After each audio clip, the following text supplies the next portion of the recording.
Are you ready to fight your way through the main campaign and strike down any adversary before you? Welcome to Daggerheart's Warrior. What's going on, YouTube? I'm the Mind Flayer Slayer. And I'm Dr. DM, and we're moving on now to the Warrior, our next review for the Daggerheart classes and both its subclasses. And remember to watch to the very end because we're going to give you our hope, fear, or critical hit ranking on these classes. And if you're enjoying this content, remember to smite that like button and subscribe. All right, let's get started. For your domains, you're going to have Blade and Bone. We'll be covering all the domains in an upcoming video. And your starting evasion is 11, which is higher than the Guardian, so it gives you a little more evasion as a frontline fighter. And your starting hit points are 6, which is about average. For your hope feature, you have No Mercy. Spend 3 hope to gain a +1 bonus to your attack rolls until your next rest. Okay, that's great. So we've seen some features that are like until your next attack or something like that. Until your next rest makes you really incentivized to spend hope because you know you're going to get that bonus and it's going to be with you until you don't need it anymore. It's a wise use of resources. Agreed. And you have Attack of Opportunity as your main class feature. If an adversary within melee range attempts to leave that range, you can make a reaction roll using a trait of your choice against the difficulty. You choose 1 effect on a success or 2 if you critically succeed. They can't move from where they are. You deal damage to them equal to your primary weapon's damage, or you move with them. That's hilarious. Yeah. So in Daggerheart, not everyone has attack opportunities, right? You can move around the battlefield freely and just attack and have to worry about, am I close 5 feet or 10 feet, right? It's a very narrative, very fluid game. And so this takes it back to attack of opportunity, which is cool that somebody has that, right? It's not all your adversaries, all your DMs. So it gives you some fun flavor to work with that and keeping your backliners safe when you need them to be. Yeah, and I love the ability that they can not move or you can move with them. So it's this like fighting dance. Oh, actually pretty cool. Yeah.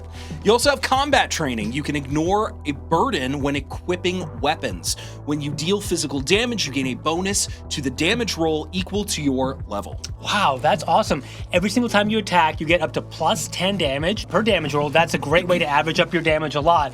And ignoring burden when equipping weapons is actually hilariously amazing. Oh, yeah. Because you could actually take 2 great swords, 1 great sword in each hand. Yo, that's so sick. I love that. It's very fun. That's great. It makes you extra powerful. This is a warrior. You are fighting and you are making it big and splashy. Yeah, very fun. Your subclasses are Call of the Brave and Call of the Slayer. Okay, let's talk first of Call of the Brave. You play the Call of the Brave if you want to use the might of your enemies to fuel your own power. Interesting. Your foundation feature is Courage. When you fail a roll with fear, you gain a hope. I wouldn't say this is a tremendous ability because then when you roll with fear, you're still giving away the spotlight to the adversaries. But this is a good way to boost up your own hope pool anytime, no matter what you're rolling. So if you need that resource, especially for your domain cards, this is great. Absolutely. And you have Battle Ritual. Once per long rest before you attempt something incredibly dangerous or face off against a foe who clearly outmatches you, you can describe what ritual you perform or preparations you make. When you do, you clear 2 stress and gain 2 hope. Wow. Okay. This is pretty fun. So you put your sword down on the ground and you give like Drink your Witcher potions. It is that. It is You oil your blades. That's really cool. Of course, if you're surprised, it's not going to work. But if you know you're going into a big battle or the boss is in that dungeon, get that going. And I like that. It's just a bit of a boost for you. A substantial boost, I'd say. 2 hope is 2 out of 6. Is nothing to scoff at. So 100%. This is nice. For your specialization feature, you have Rise to the Challenge. You are vigilant in the face of mounting danger. When you have 2 or fewer hit points unmarked, you can roll a d20 as your hope die. What? That's wild. That's fantastic. So this is a subclass that's really like burgeoning hope for your party and even for yourself. A d20 when you're like, it's like you're wounded, but you're not giving up. You are giving the speeches on the battlefield. That's so rising to the challenge. And the d20 versus a D12 for the hope versus fear, you're gonna, on average, roll a hope way more often. In fact, with this class, you probably wanna be on that verge of being very wounded and fighting through it as much as you can. Very cool specialization feature. Absolutely. For your mastery feature, you have Camaraderie. Your unwavering bravery is a rallying point for your allies. That's exactly what you were saying, yeah. You can initiate a tag team roll 1 additional time per session.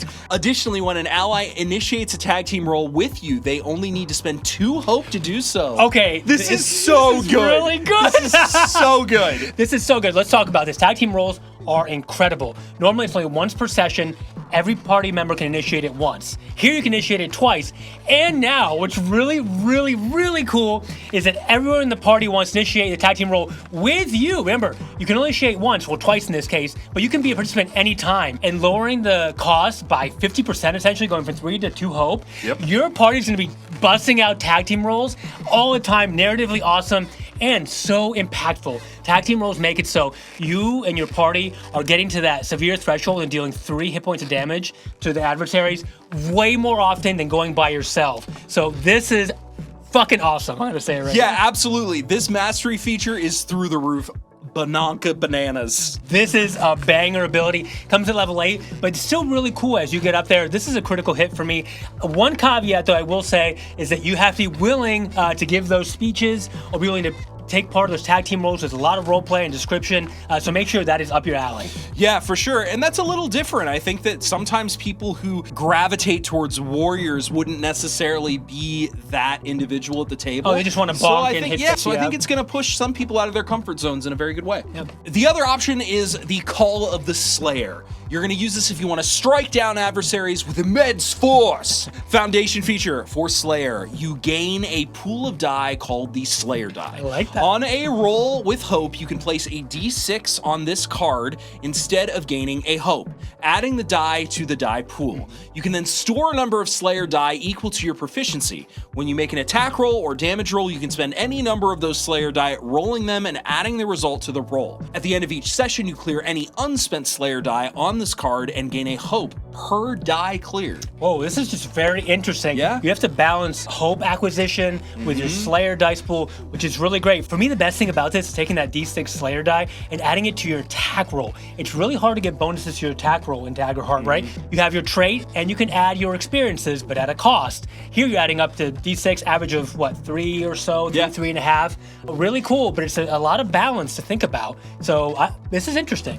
Yeah, for sure. For your specialization feature, you have Weapon Specialist. You can wield multiple weapons with dangerous ease. When you succeed on an attack, you can spend a hope to add one of the damage die from your secondary weapon to your damage roll. Additionally, once per long rest, when you roll your Slayer die, you re-roll any one. I like that it's building up the Slayer die, right? So you're getting your level 1 ability is sort of ramping up Yeah. and tiering up, which is very nice.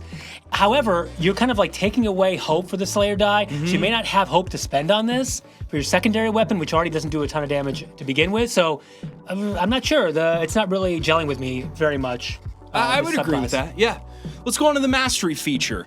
Your martial preparation. You're an inspirational warrior to all who travel with you. Your party gains access to the martial preparation downtime move. Okay. Okay, to use this move during your rest, you describe how you instruct and train with your party. Cool. You and each ally who chooses this downtime move gain a d6 Slayer die. A playable character with a Slayer die can spend it to roll that die and add the result to an attack or damage roll of their choice.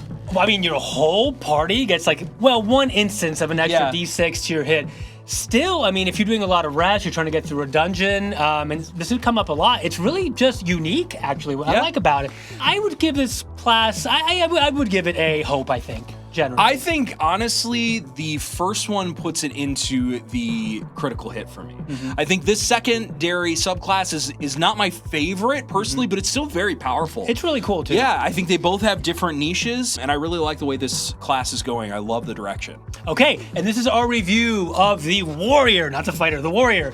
So keep it locked in at Green and Guard because we have more subclass, class content, and other content coming up for Daggerheart soon. Yes, indeed, including an entire Daggerheart campaign set in a very exciting, very sexy campaign setting that you might be familiar with if you enjoy the fantasy genre. So that's all I can say for now. Stay tuned. And Warriors, rally up!